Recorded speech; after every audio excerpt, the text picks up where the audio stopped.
There's a great Fireship video. Last week, Chinese company DeepSeek shocked the world when they walked right over OpenAI's moat. By the way, big shout out to Fireship. They've been, I hadn't really heard, I thought they were just like a coding, but they've sort of pivoted into more tech news, and they're really fast and good. They've been killing it. So good for them.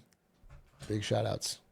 By releasing the open source R1 model. Not only does it beat their $200 O1 reasoning model, but it also beats Claude Sonnet and Gemini. It wins on key benchmarks, but more importantly, it passes my vibe test, along with many others on the internet, as long as you don't ask it what happened on April 15th, 1989. R1 even wins at math, which is crazy considering OpenAI had the answers in advance. Over the last few days, normies have been learning about R1, and it went viral to become the #1 app in America. This is a big problem for big tech, because in order for the grift to keep on grifting, artificial intelligence needs to be hard and take thousands of GPUs to pull off. But DeepSeek R1 cost less than $10 million and was actually the side project of a hedge fund where their only goal is to create long-term social value. Wall Street is terrified, and Nvidia stock is in for a bloodbath today. Nvidia has been the primary beneficiary of the AI boom, but the whole bubble just got one-shotted by a brutal reality check. In today's video, we'll find out how DeepSeek just changed the course of history. Big tech is literally shaking right now, as Sam Altman coped with a dramatic tweet. A revolution can neither be made nor stopped. The only thing So I didn't include this. This is fucking crazy. Sam Altman just keeps tweeting, bro. Quit tweeting.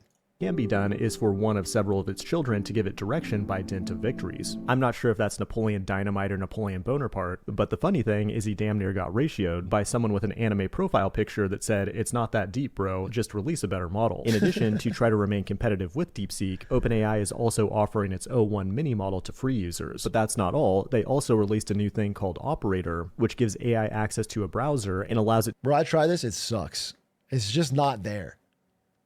It's not there. And I know, I mean, it sounds like I went in with a negative mindset because of my prediction, but I tried to make it buy stuff on Amazon. I tried to make it, it's no good. It's too slow. It's too clunky. You have to constantly babysit it. It's just not good. It's not like, it's not there. It does make me slightly more confident just for this. I don't know. To be clear, I don't own any Google stock outside of this competition. Outside of this competition, I do not own Google stock, but it makes me slightly more excited about my Google bet in the competition because as AI agents become more useful, the most annoying part of using this thing is having to put my password in and like log in and stuff and like give the AI access to my, but if you're Google, you already own Chrome and you already have Google login for everything.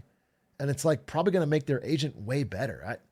That's like a unseen advantage, I think, that they may have. To click on buttons and fill out forms on your behalf, which is a game changer because that means you can have ChatGPT go attend your court-appointed DUI courses or anything else you might have to do online. In the future, humans will no longer need websites or UIs, only APIs. I'm sorry, wait. Sorry. Released for social value? You see the regulators when they made it open source. Well, yeah, I mean, they are trying to make profit. I'm sorry, I can't pull up your message. It's just it's a marketing stunt. You know, it's a way to get their name out there. It's a way to like, but it's also because, you know, massive multi-billion-dollar companies in China, Baidu and Alibaba are also offering it very cheaply.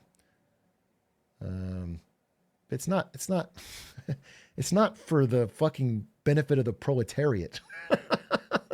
He's a hedge fund man. He's a multi-millionaire hedge fund manager who bought hundreds of thousands of H1 GPUs and is trying to, it's just an insane take. I'm sorry. It's an insane take to say that this is there's not a business case here.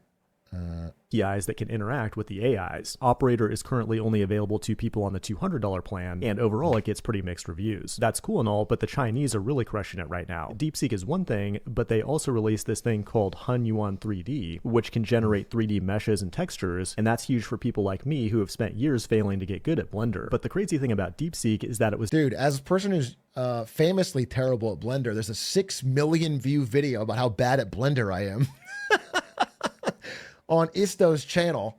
It is sad that the fucking Chinese AI is going to make a better cyber gun than me. How fucked up is that? I invented the cyber gun with my human blood, sweat, and tears.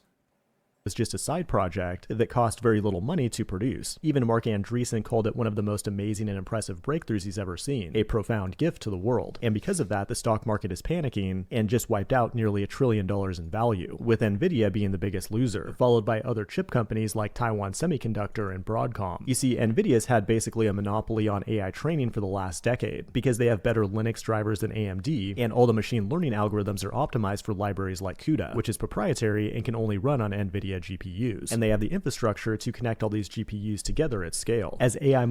Dude, this is what I was reading, all right? It was from an AI researcher who at a smaller startup company. And he was explaining that, like, in America, if your code is bad and it's not optimized and you're running something on PyTorch on an NVIDIA GPU, what you do is you just buy more GPUs.